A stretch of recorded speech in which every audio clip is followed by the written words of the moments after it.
Bienvenido a tu radio Eugenio Espejo del Colegio de Periodistas de Pichincha. Es así como nosotros te damos la más gratificante bienvenida para que formes parte de esta hermosa comunidad.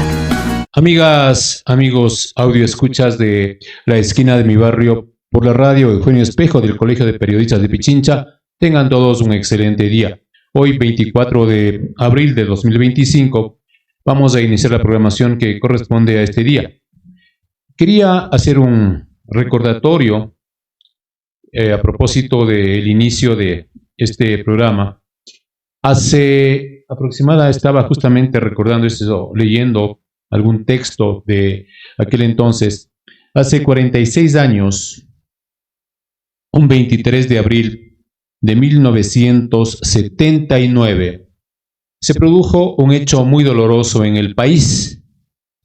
En esa época estaban de moda esos sucesos lamentables. Y precisamente hace ese lapso de tiempo salía una aeronave de Saeta hacia Cuenca, 23 de abril de 1979, y no se lo encontró. Luego de unos años fue localizado este aparato con sus ocupantes, fallecidos todos obviamente, en una zona del oriente ecuatoriano.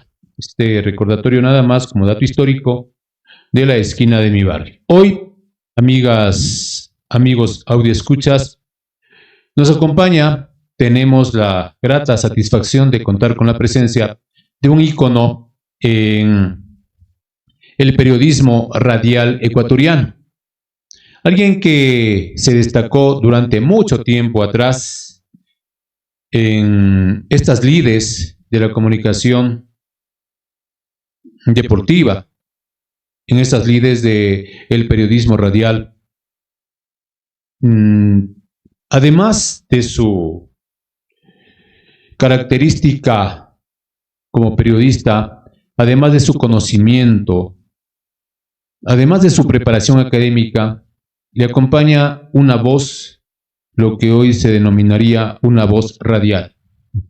Me refiero al ingeniero Enrique Recalde Cerón, quien ha tenido la gentileza de aceptar nuestra invitación. Ingeniero, buenos días, bienvenido a la esquina de mi barrio de la radio Eugenio Espejo del Colegio de Periodistas de Pichincha.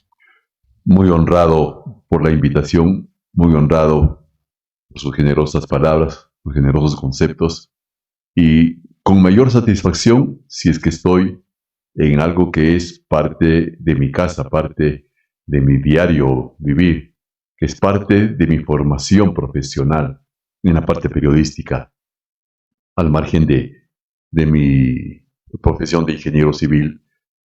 El periodismo siempre significó para mí, más allá de una profesión, una pasión.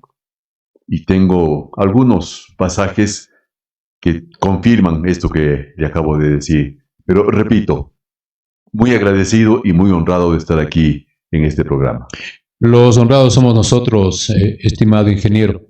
¿Cómo es que un ingeniero civil se vincula al periodismo deportivo, a la radio? Tiene los antecedentes, vamos a decirlo, familiares o barriales, de alguna manera. Por mis años mozos, menos que mozos, allá cuando yo tenía aproximadamente unos 10, 12 años. Vivíamos en La Tola con mi familia. Usted nació en Quito, ingeniero. Quiteño de Quito, eso sí. Ya, muy quiteño. Quiteño de una de las capitales de Quito. Claro que sí. En La León, por más señas. Y decía que en ese entonces vivíamos en La Tola. Teníamos una familia, un tío que tenía un restaurante y uno de sus hijos, contemporáneo mío, Ernesto de nombre, me acompañaba, mejor, yo le acompañaba a él en las noches para tratar de confirmar la venta de pan para el siguiente día, para el negocio de su padre, de mi tío. La panadería precisamente quedaba en la calle, en los ríos.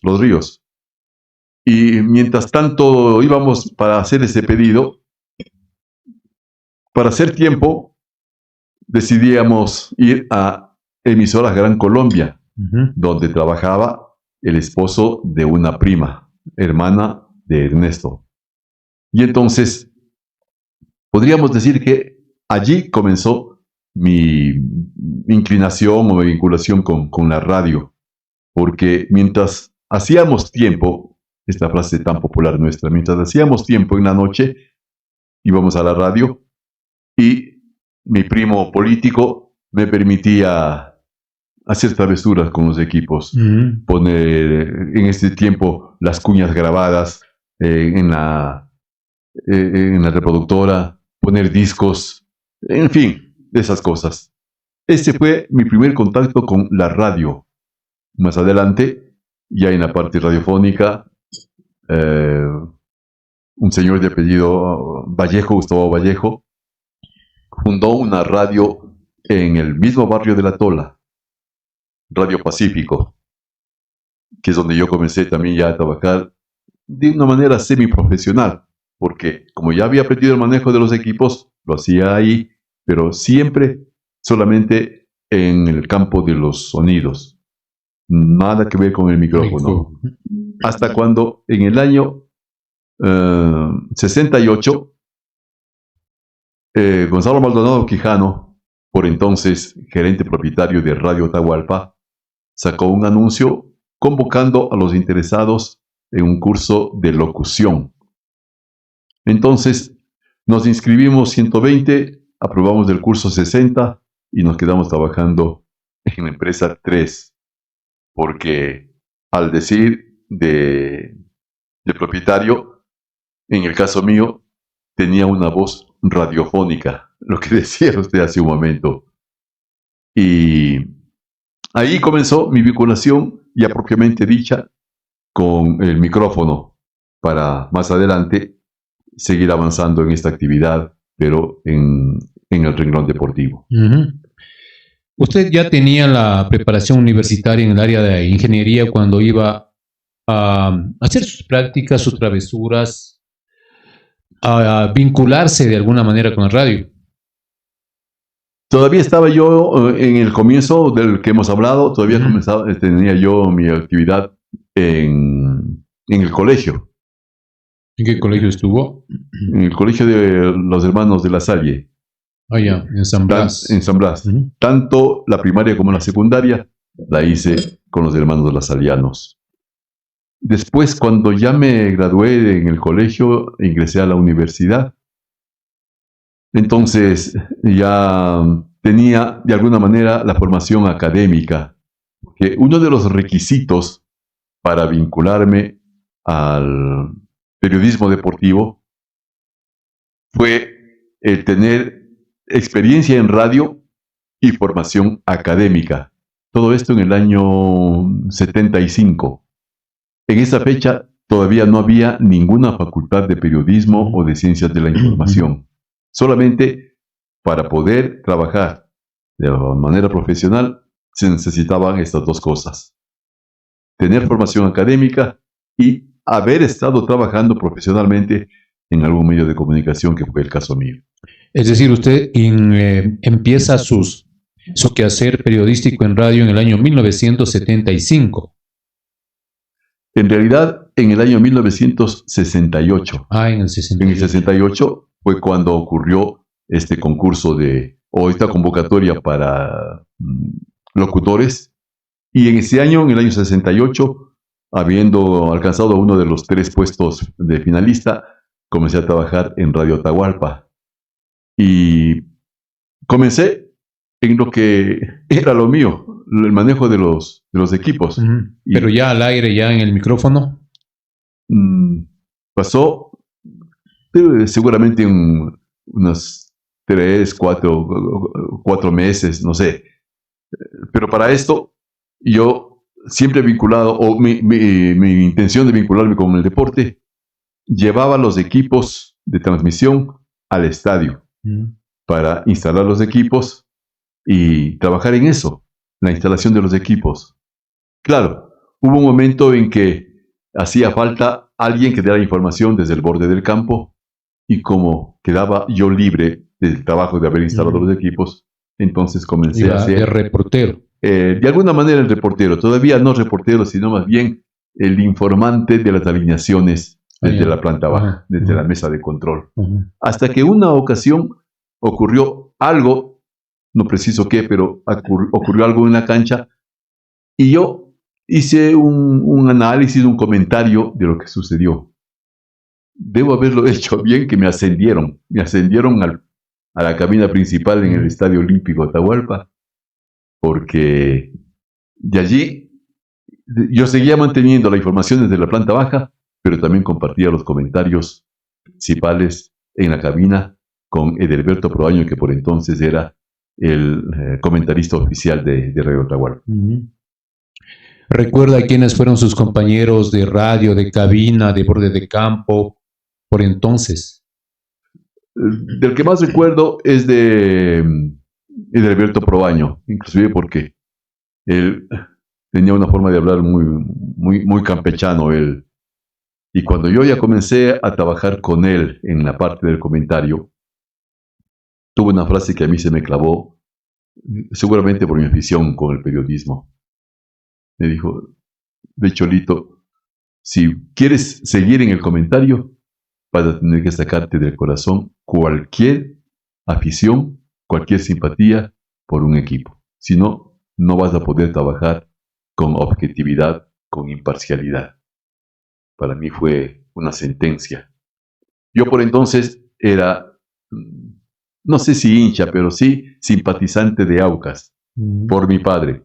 Mi padre era, él sí, hincha de Aucas, con una circunstancia especial. Él nunca fue al estadio, solamente de escuchar en la radio era hincha de Aucas. Y yo, por analogía con mi padre, también comencé a tener simpatía con Aucas, hasta cuando ocurrió este pasaje que le cuento de Edelberto Proaño, y entonces para mí fue una sentencia. Saqué de mi mente, de mi corazón, la simpatía por Aucas para tratar de ser lo que él me pedía, imparcial en el comentario. Edelberto Proaño, estoy tratando de acordarme. Por entonces ya trabajaba también Patricio Jarrín Hidalgo. Había estado antes que yo llegue a la radio Pepe Calero Viteri, y también Patricio Romero Barberis, que también se desempeñó por un buen tiempo en el periodismo deportivo. Sí, conocía esa faceta del señor Patricio Romero Barberis, que luego fue prefecto de Pichincha. Claro. Y donó algo que recordamos. Había donado un terreno en el sur de Quito para que se construya un colegio, justamente en el sector de Solanda. Es por ello que incluso en ese plantel educativo existe un monumento, el busto más bien, para el señor Patricio Romero Barberis. Yo no conocía ese detalle. Justamente a la entrada del colegio, usted a mano derecha observa el busto en bronce del señor Patricio. ¿Cómo se llama el colegio? El Consejo Provincial de Pichincha. Bien, interesante, ingeniero. Y yo fuera del micrófono conversaba con usted, yo todavía menor de edad. No teníamos por entonces una distracción, aparte de lo que significaba el fútbol, los amigos del barrio y eso. Pero aparte de eso, no teníamos otro modo de pasatiempo, digamos, sino escuchar la radio. Claro. Y lo que se escuchaba en aquel entonces era precisamente a los locutores de antaño, quienes tenían justamente lo que usted exhibe hoy. Pero usted tiene una particularidad, y eso le comento, ingeniero, fue lo que a mí me llamó la atención. Y fíjese que lo mantiene. Aquel léxico con su propia impronta, un léxico elegante, diría yo, que llegaba a la gente y me llamó la atención, y yo le escuchaba comentando, me parece que era en Radio Tarqui, Debe haber sido. Ajá. Entonces, oía sus comentarios y más o menos yo me graficaba el fútbol y el contexto más allá de la transmisión que hacía, digamos, Carlos Efraín Machado, incluso luego el señor Carlos Rodríguez Col. Entonces, habían dos radios, dos emisoras, recuerdo por entonces que yo las escuchaba. Era Nueva Emisora Central y Radio Tarqui. Y es entonces cuando yo el fútbol tenía en mi mente una película de cómo se desarrollaban los hechos y esa característica que es algo fundamental en radio. En la universidad al estudiante le dices, tienes que narrar, tienes que hablar de tal manera que el oyente se imagine algo. Y usted tenía eso, innato seguramente. Me halaga escucharle, perdóname. Franklin. Me halaga escucharle porque esto que usted acaba de decir sobre el léxico que yo utilizaba en la radio, fue de alguna manera lo que me identificó con el oyente y después con el televidente, porque cuando había alguna ocasión, siempre me comentaba la gente que le atraía ¿cuál es la palabra? La forma como uno expresa académicamente, con los términos correctos, la información. Perdón. Y entonces siempre cuidé ese detalle, siempre cuidé la forma de decir las cosas, de manera que signifique no solamente un mensaje para el oyente, sino de alguna manera una forma de entender el lenguaje, el castellano, nuestro idioma, para no decir cosas con distinto nombre del que realmente tienen.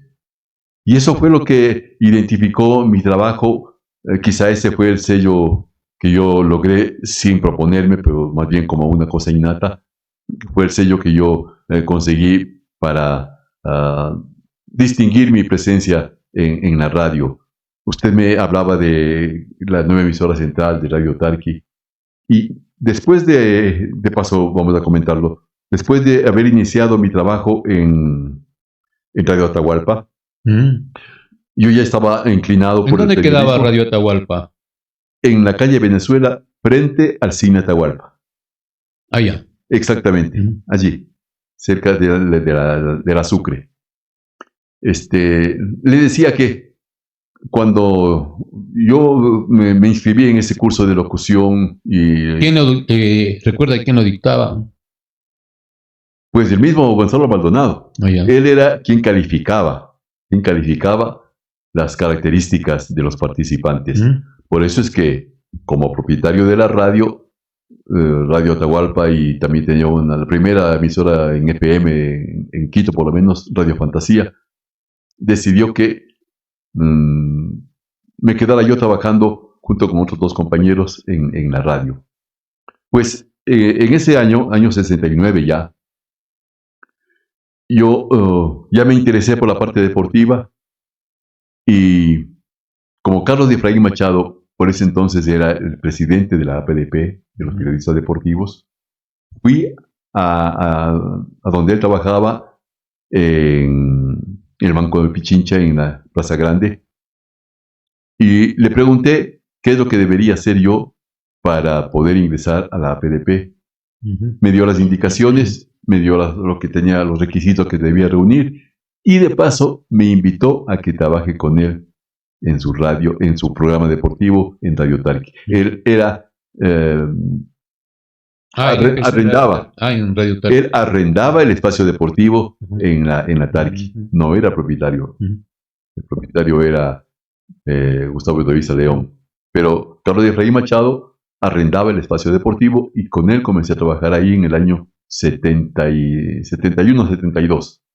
Hasta cuando apareció la oportunidad de que él compre la frecuencia de la nueva emisora central, y claro, como yo trabajaba con él, pasé a trabajar con él en la nueva emisora central. Qué interesante.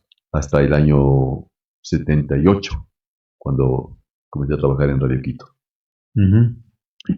Interesante, ingeniero, conocer estas vivencias. ¿Cómo se manejaba el tema de publicidad en aquel entonces? Porque la radio esencialmente vive de eso, de los anuncios comerciales, de la promoción, de, como se denomina en radio, las cuñas, de eso vive. Claro, claro. Tanto así que igual ustedes tenían que, como decíamos nosotros, bueno, hace algunos años también teníamos que gastar suela. Claro. ¿Lo hacían también? Sí, claro, claro. Y teníamos que, si queríamos tener algún ingreso por la parte profesional, teníamos que vender la publicidad. Es decir, uno tenía que hacer no solamente de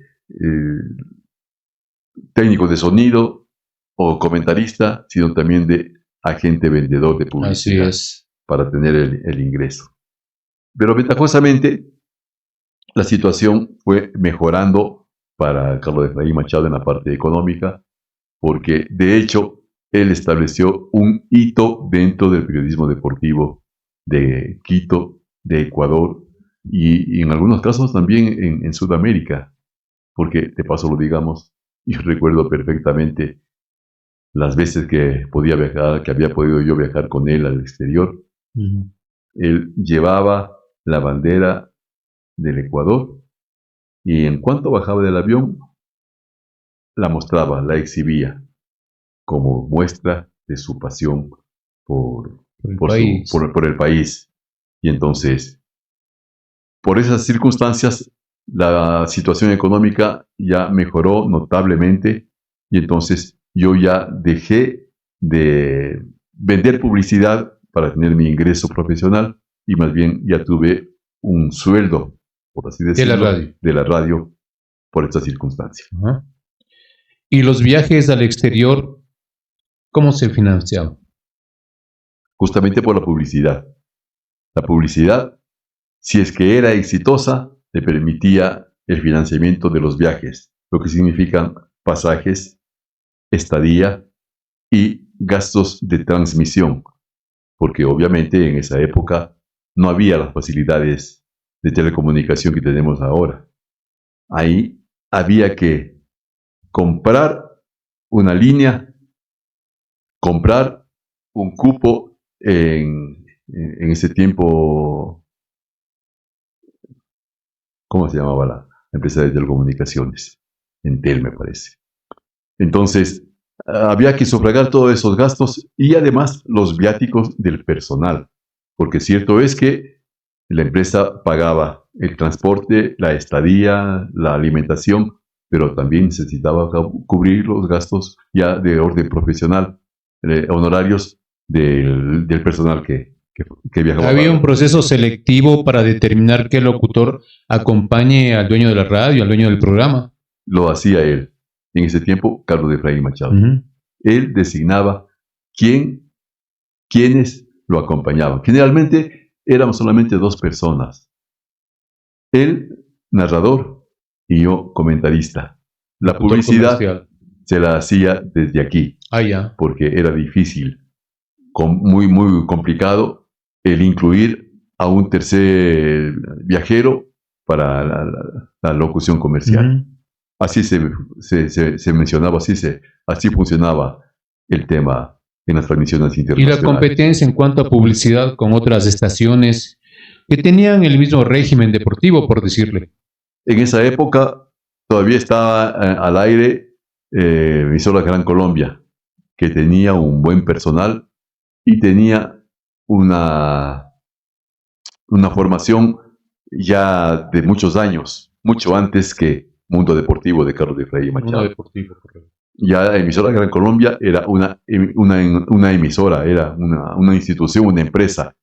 Y entonces era la competencia acá en Quito.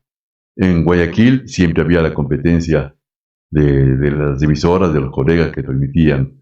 Allá, quién sabe, con mayor facilidad, porque la publicidad siempre tuvo mayor auge en Guayaquil, por la propia forma de ser del porteño. Siempre era, como decíamos nosotros en su tiempo, más novelero, entonces tenía más posibilidades de venta. Esos desplazamientos igualmente se los hacía de acuerdo a la necesidad, de acuerdo a la disponibilidad. Exactamente. De los recursos por tierra o por aire, ¿no? Pero yo recuerdo, y siempre lo hago con el cariño que guardo para Carlos Efraín Machado, él siempre cuidaba de los detalles del bienestar del personal. Cuando digo del personal, hablo de él y yo, que éramos los que viajábamos, y de la gente que quedaba acá. Tanto era así esta afición, este cuidado que tenía él de atender las necesidades de todos, del personal, que no escatimaba ningún gasto en los viajes para distraer un poco del día o de la hora de la transmisión e ir a visitar otros lugares de las ciudades a los que íbamos. Así ocurrió para mí algo que también es uno de los recuerdos imborrables, el haber estado presente en el centenario de Montevideo, una catedral del fútbol mundial. ¡Qué felicidad el haber conocido, el haber estado, el haber pisado el césped del centenario! ¿Por qué? Por la Tal vez es algo de lo que más recuerda de sus desplazamientos al exterior, el haber conocido el estadio centenario de Montevideo. Tengo varios recuerdos. Voy a comentar así al azar un par de ellos. Yo recuerdo uno cuando estuvimos transmitiendo un partido de Copa Libertadores de América en Caracas, en Venezuela. Nos habían asignado como cabina de transmisión la cabina desde donde se controlaba el sonido ambiental del estadio, es decir, donde funcionaban los equipos y donde se controlaban los micrófonos, los altoparlantes del estadio. Ahí nos dieron un puesto para transmitir. Y entonces, este es el recuerdo que yo tengo. Previo al comienzo del partido, como era un partido internacional, se entonaban los himnos nacionales de los equipos participantes, y cuando tocó el himno nacional ecuatoriano, yo sin otra intención que la de sentirme ecuatoriano fuera del país, comencé a cantar el himno. No me enteré sino después que estaba saliendo al aire y todo el estadio escuchó el himno ecuatoriano cantado por un servidor. En la voz del ingeniero Enrique Recalde Cerón. Sí, así es como sucedió. Otro recuerdo, hay de los buenos y de los malos. Otro recuerdo también un poquito ingrato. Alguna ocasión, no sé si en Bolivia o en Colombia, pero al equipo ecuatoriano no le fue bien. Perdió el partido frente al rival de casa. Y por entonces nosotros habíamos tomado por economía alojamiento en el mismo hotel en el que estaba alojado el equipo ecuatoriano, y utilizábamos el mismo transporte con el que se movilizaba para ir al estadio y regresar del estadio al hotel. Entonces nosotros ya terminamos la transmisión y regresamos al transporte, subimos al bus, esperando que lleguen los jugadores para dirigirnos al hotel. Y para mí fue una sorpresa, pero totalmente ingrata. Después de haber perdido el equipo ecuatoriano su partido, mirar cómo los jugadores entraban al bus en una completa fiesta, silbando, cantando, riéndose. Para mí fue un choque emocional. Yo decía, ¿cómo es posible? Venimos de perder un partido importante para el club, para el país, partido internacional, y los jugadores como si tal cosa. No sentían absolutamente ningún sentimiento, no tenían ningún sentimiento. Por eso seguían para ellos la vida normal, y para mí, como les repito, fue un choque emocional. Parece que anteriormente hubo que trabajar bastante en el ámbito psicológico de los jugadores, particularmente de la selección ecuatoriana de fútbol. Igualmente, cuando adolescente, le comento, ingeniero, era de los muchachos que, bueno, yo por entonces era hincha del Nacional. Igual me sigue llamando la atención, pero ya no como antes. Y tenía la costumbre, mala o buena, de ir con los chicos del barrio. No sé de dónde sacábamos para las entradas, pero teníamos, ¿no? Ingresábamos, o parece que alguna persona mayor del barrio nos llevaba, y nos íbamos unos 3, 4 muchachos. Y nuestra satisfacción era desde la general, trepar la malla, Sí, claro. y caer a la fosa. Ajá. Y de esa manera ingresar al camerino, particularmente del Nacional, del cual éramos hinchas. Y para nosotros era altamente gratificante saludar a los jugadores, Claro, darles la mano, etc. Y bueno, en mi caso yo tuve varias lecturas respecto del comportamiento por aquel entonces de los jugadores ecuatorianos. Pienso que ha cambiado ya bastante aquello, y hoy las cosas se las hace con mayor madurez. Prueba de ello es que hemos clasificado ya varias veces al mundial, a los diferentes mundiales, ¿no?, que se han dado a nivel del orbe. ¿Qué sentían ustedes, usted particularmente como periodista deportivo, cuando el Ecuador jugaba como siempre, era la frase, ¿no? Jugaba como siempre y perdía, jugaba como nunca y perdía como siempre, ¿no? ¿Qué sentían ustedes? Recuerdo que los jugadores de la selección ecuatoriana, justamente en los años que usted hace referencia, años 70, recuerdo una eliminatoria me parece que fue el año 78, cuando esa eliminatoria, ese partido eliminatorio, el primer partido, me parece que fue acá en Quito, cuando la selección ecuatoriana de fútbol enfrentó al Perú. No recuerdo los nombres de los jugadores porque muchos de ellos eran del Nacional. Claro. Vinicio Ron, me parece que tapaba Carlos Delgado. Debe haber sido Carlos Delgado. Y realmente fue una decepción completa. Sí. El accionar de los seleccionados ecuatorianos frente a Perú. Parece que perdimos o empatamos aquella vez, cuando estaba en el campo de juego Oblitas. Me parece que Quiroga era el arquero de Perú. De Perú, claro. Y luego fueron a Guayaquil a jugar con Chile. Otra decepción. Y perdió también Ecuador ahí, lamentablemente por la mínima diferencia, pero perdió. Y en esa época los periodistas deportivos, me parece que leí en Últimas Noticias un titular que decía que los rotos paguen los platos rotos, refiriéndose al empate que hubo acá en Quito, pero no fue así, porque los chilenos ganaron con un gol en Guayaquil. Cuando se rotaba, era Quito, Guayaquil. ¿Qué sentían ustedes como periodistas deportivos? Me voy a ir un poquito más adelante para que quede graficada la sensación mía particularmente, y naturalmente creo que del periodismo deportivo, pero le cuento la mía porque esa sensación a mí no se me borra cuando en el 2002 Ecuador clasificó a su primer mundial. Ya para entonces, yo casado con familia, mis hijas, 2 de ellas hinchas del fútbol, me acompañaban al estadio. Qué bueno. Especialmente una de ellas, Paulina. Realmente se me hace un nudo en la garganta cuando hablo de mis hijas. Digo, con Paulina en el estadio para ese partido memorable frente a Uruguay y el gol de Caviedes. Estaba yo en una cabina y mi hija obviamente en los graderíos. Cuando terminó el partido, salí de la cabina, mi hija me estaba esperando. Nos abrazamos y juntos lloramos de la emoción.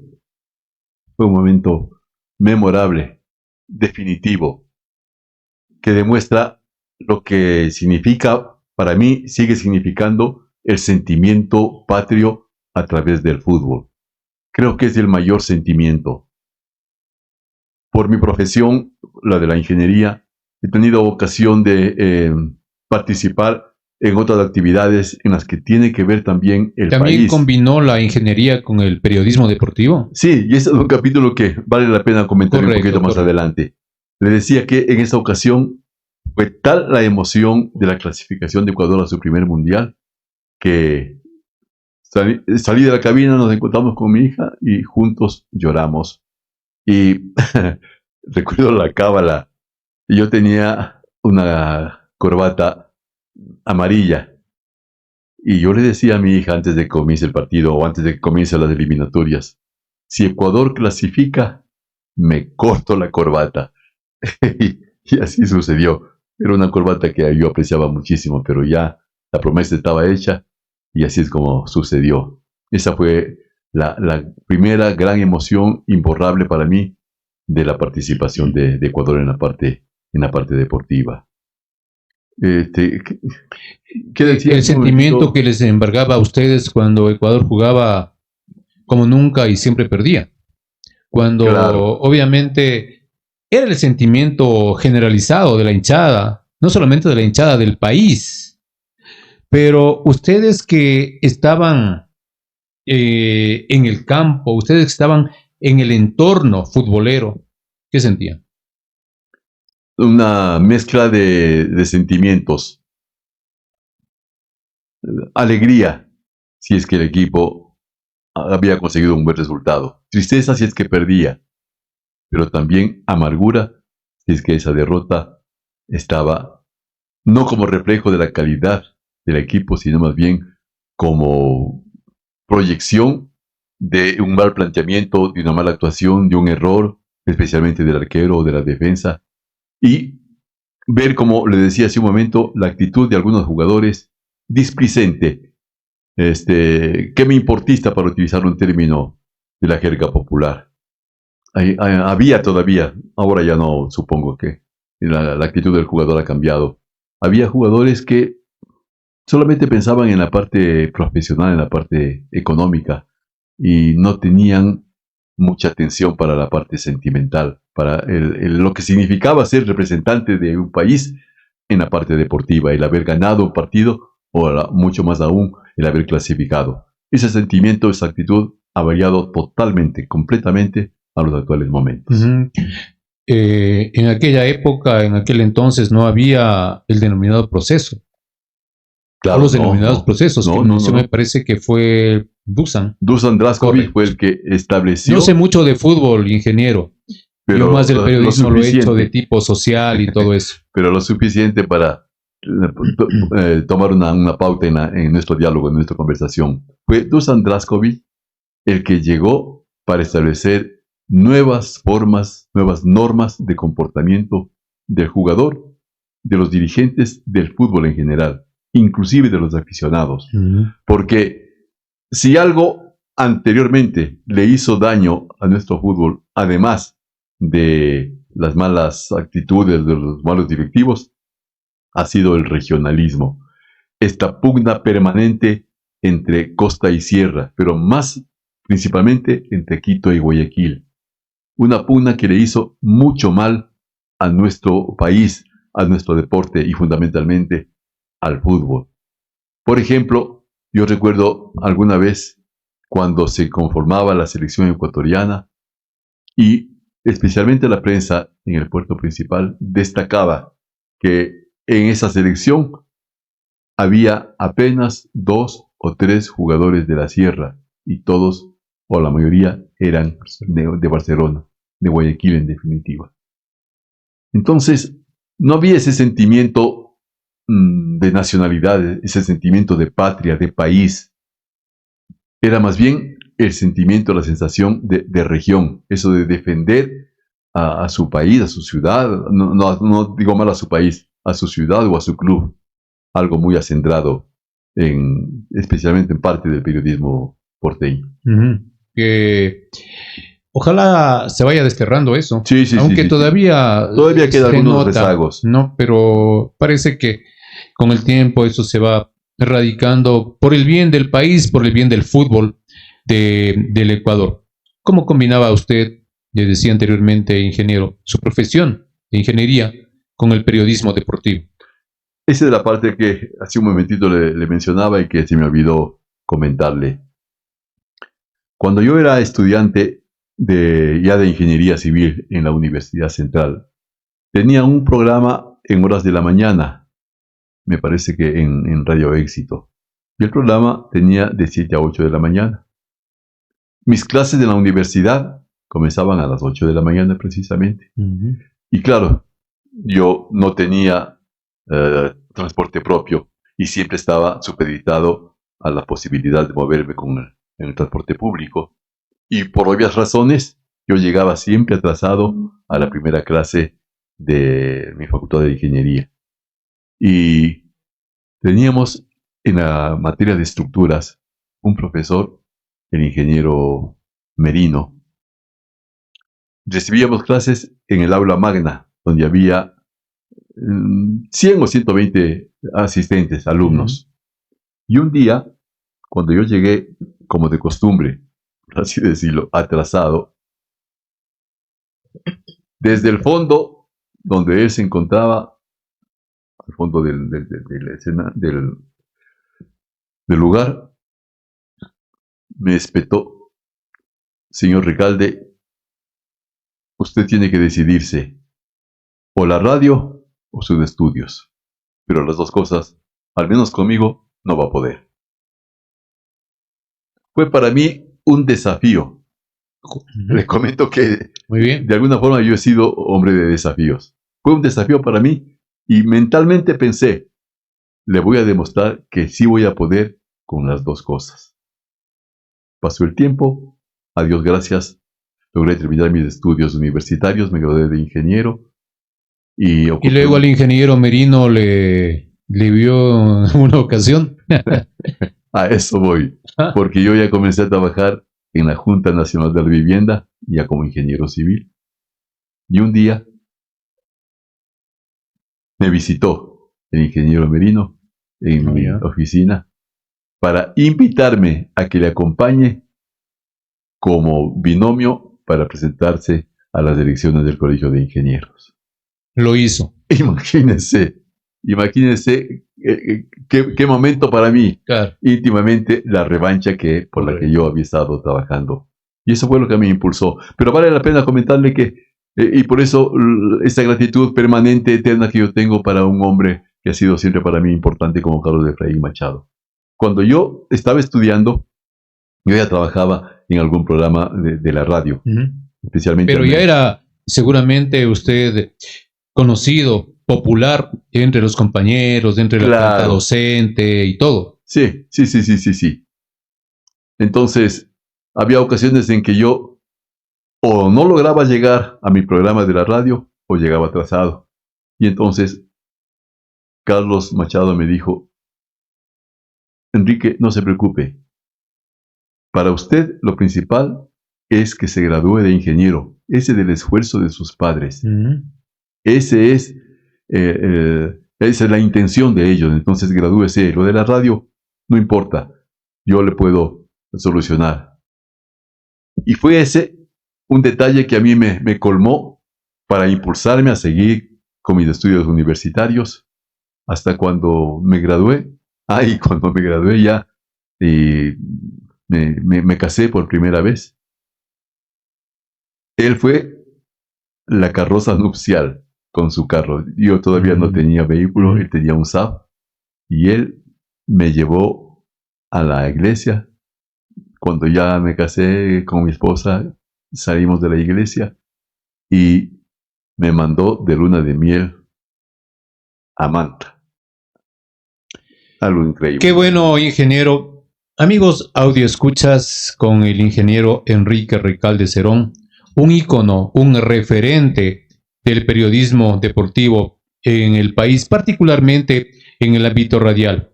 Satisfactorio para nosotros dialogar con el ingeniero. Esto no es una entrevista, es un diálogo, es una conversación que se ha formado acá en la esquina de mi barrio, de la radio del Colegio de Periodistas de Pichincha. Antes se privilegiaba, usted me decía que tenía como requisitos haber trabajado, conocer algo de radio y tener también una carrera, un título profesional, académico, claro, ¿no es cierto?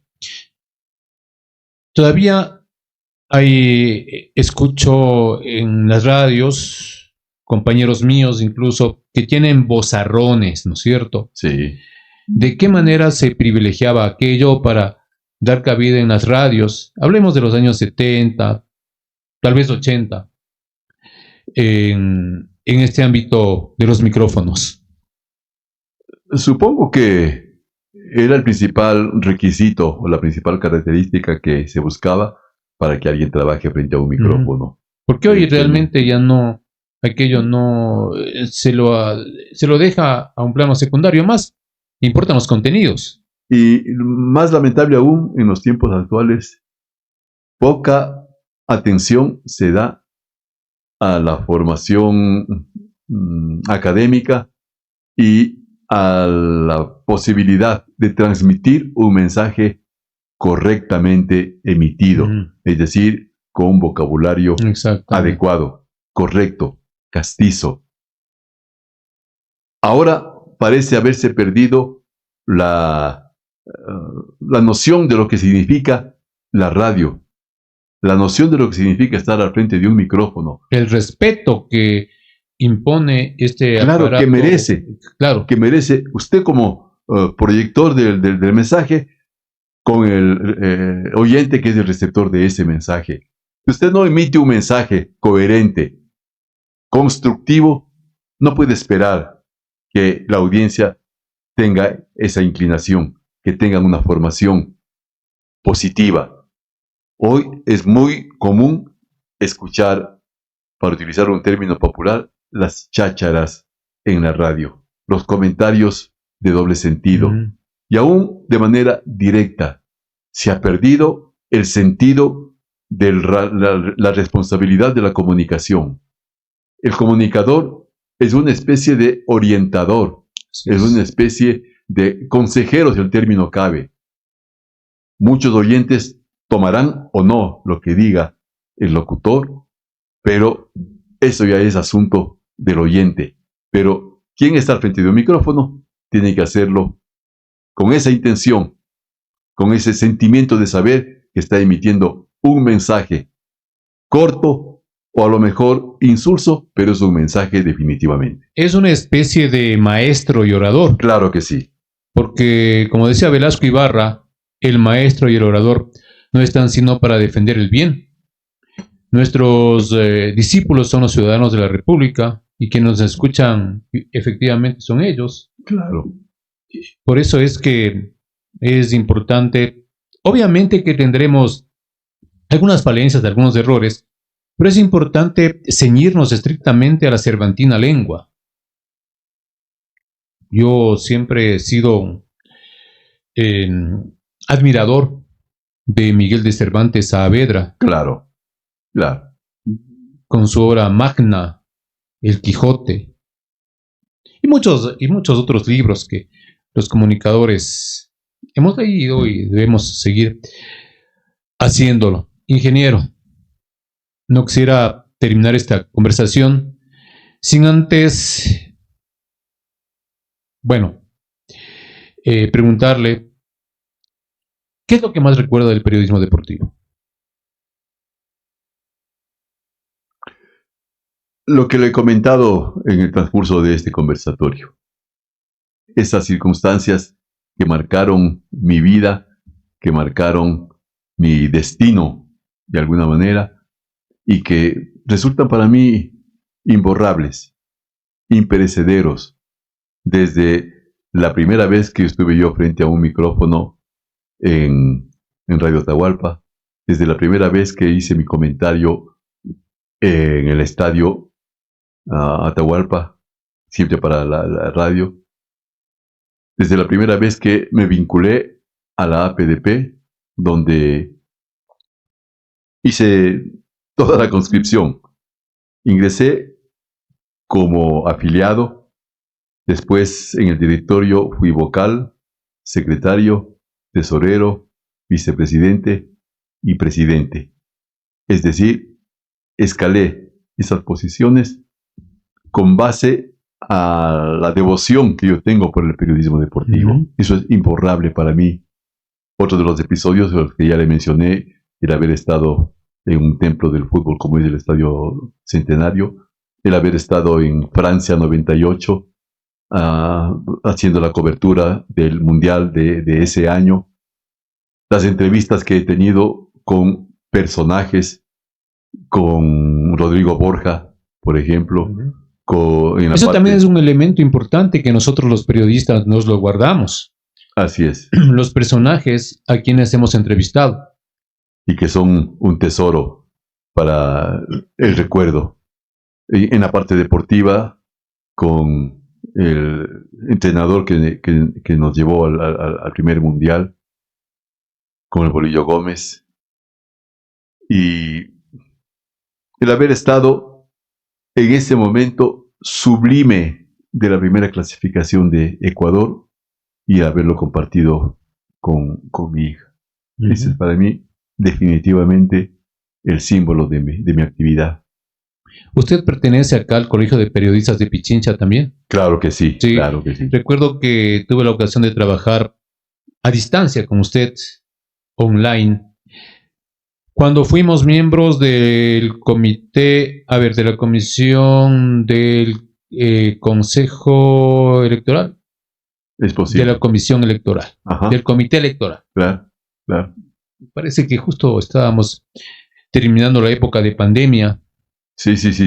Claro, cómo no. Y tuve el gusto de gracias, Franklin. Trabajar. Y ahora que menciona el asunto del colegio, ese es otro punto que a mí tiene un gran significado para mí.